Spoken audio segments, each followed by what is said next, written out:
Selamat pagi, salam jemaat Tuhan yang saya kasihi dalam Tuhan Yesus Kristus. Sebelum kita membaca, merenungkan firman Tuhan, saya mengajak jemaat kita berdoa terlebih dahulu. Mari kita berdoa. Bapa di surga, kami bersyukur untuk hari anugerah-Mu yang Kau berikan kepada kami pada hari ini. Ada banyak hal yang sedang kami pikirkan, rencanakan untuk kami jalani, yang kami harus lakukan baik untuk keluarga kami, pekerjaan kami, dan juga pelayanan. Tapi kami berdoa biarlah hari ini menjadi hari di mana Tuhan boleh terus memberkati kehidupan kami. Hari di mana Tuhan boleh menuntun dan mengarahkan kami secara khusus lewat firman Tuhan yang akan kami baca renungkan bersama. Supaya biarlah firman Tuhan ini mengarahkan kami, menuntun kami bagaimana kami menjalani kehidupan kami sepanjang hari ini. Dan bagaimana kami belajar untuk mempercayai Tuhan sebagai Tuhan yang hidup dan yang senantiasa ada bersama dengan kami. Kami berdoa dan menyerahkan waktu ini ke dalam tangan anugerah-Mu. Dalam nama Tuhan Yesus Kristus kami berdoa. Amin.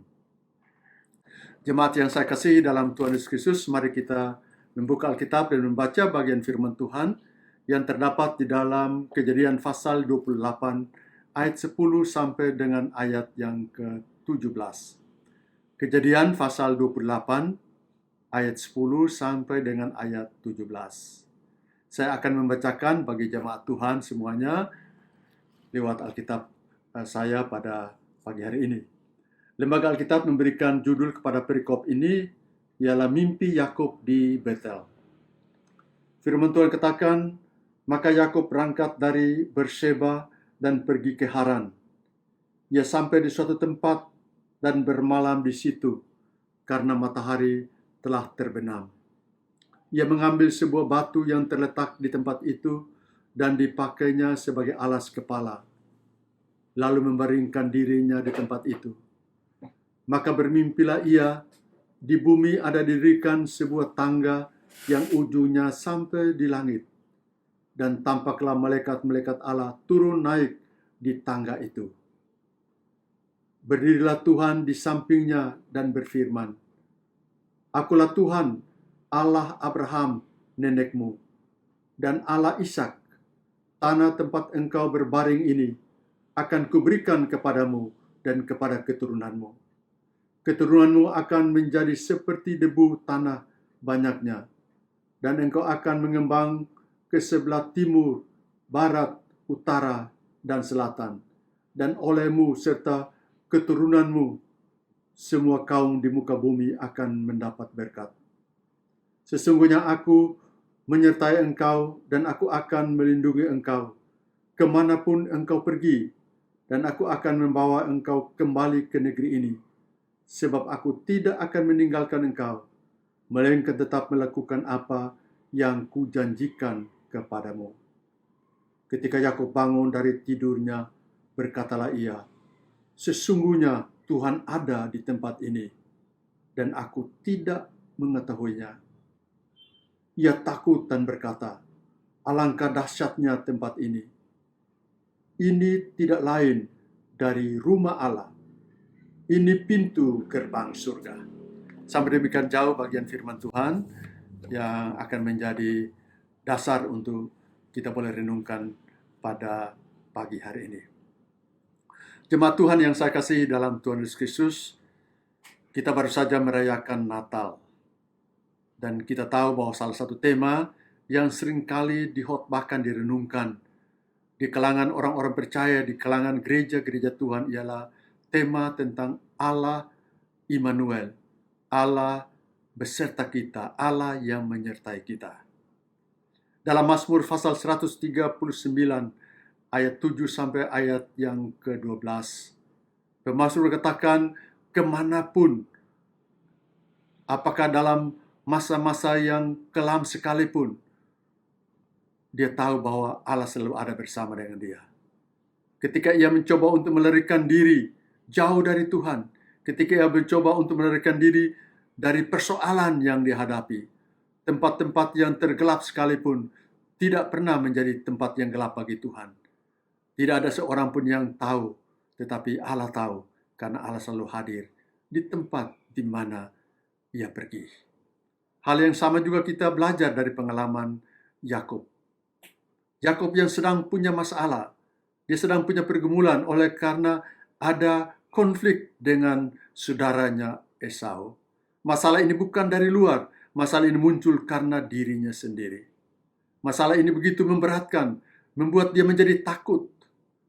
Sehingga dalam bagian firman Tuhan, mulai dari ayat 10, kita membaca bahwa kemudian Yakub mengambil kesempatan untuk melarikan diri dari persoalan. Dia melarikan diri dari kakaknya Esau. Oleh karena ketakutan, oleh karena dia merasa terancam, dia tidak merasa tenang hidup di tempat di mana ada saudaranya Esau itu.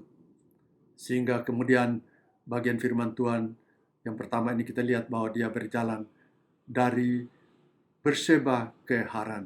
Suatu perjalanan yang coba kita bayangkan tidak gampang. Karena perjalanan dengan jalan kaki, berjalan sendirian, di tengah-tengah kegelapan, dalam suasana dan cuaca yang sangat berat. Perjalanan cukup jauh. Karena perjalanan menurut satu informasi dikatakan bahwa jarak antara Berseba ke Haran itu sekitar 720 km. Berarti satu jarak yang jauh. Dan ketika dalam perjalanan itu katakan bahwa dia sampai ke satu tempat dan dia kelelahan. Dan kemudian karena kelelahan itu dia tertidur.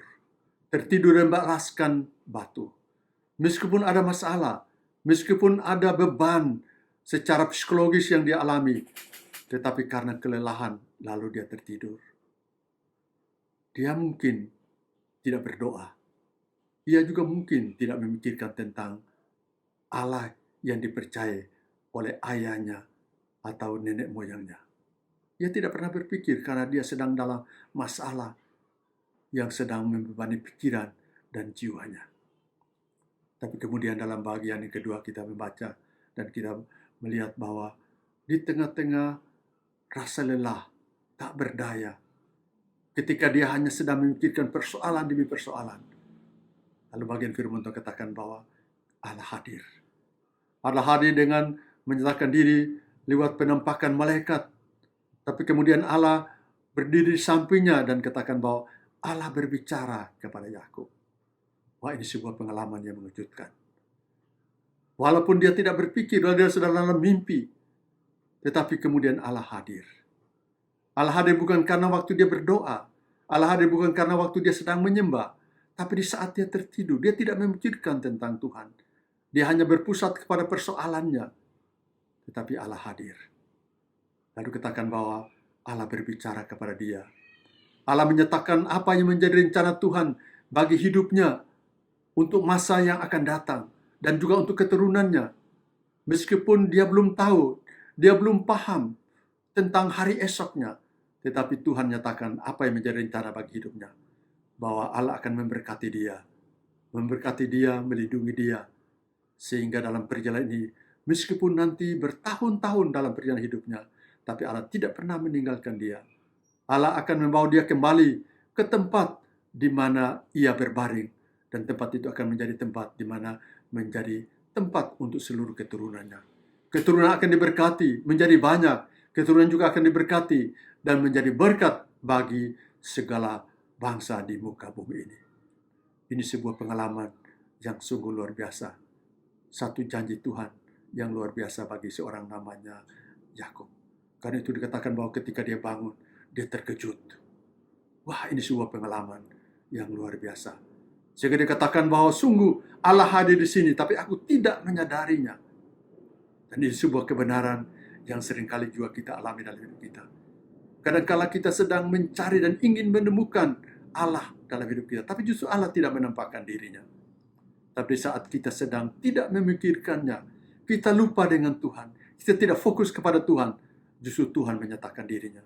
Sebagaimana yang dialami oleh Yakub di sini.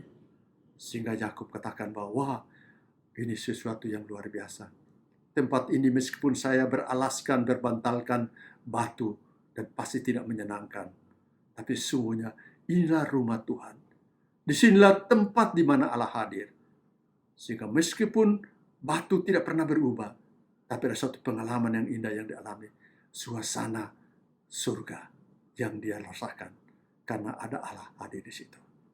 Jemaat Tuhan yang saya kasihi dalam Tuhan Yesus Kristus. Pengalaman Yakub ini juga merupakan sebuah pengalaman yang juga menjadi janji Tuhan bagi hidup kita. Bahwa dalam hidup kita yang kita akan jalani baik hari ini maupun waktu-waktu depan ini, di saat kita akan mengakhiri akhir tahun 2020 maupun dalam kita memasuki tahun yang baru 2021, kita akan menjalani musim-musim kehidupan yang tidak gampang. Apalagi dengan virus corona yang belum selesai. Kapan selesainya? Satu masa yang sangat berat sebagaimana yang juga dialami oleh Yakub. Mungkin persoalan kita beda dengan Yakub, tapi persoalan kita adalah persoalan yang juga tidak gampang, tidak mudah. Ada masa-masa yang suram, masa-masa yang gelap. Tapi kita bersyukur Allah kita adalah Allah Immanuel.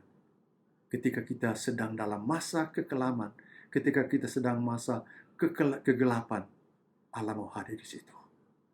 Yang luar biasa ialah bahwa Allah datang di saat kita sedang tertidur, di saat kita sedang tidak merindukannya. Allah justru ada di situ. Ini yang luar biasa. Allah kita, ketika kita tidak sedang memikirkan Allah, justru Allah hadir di situ. Kenapa?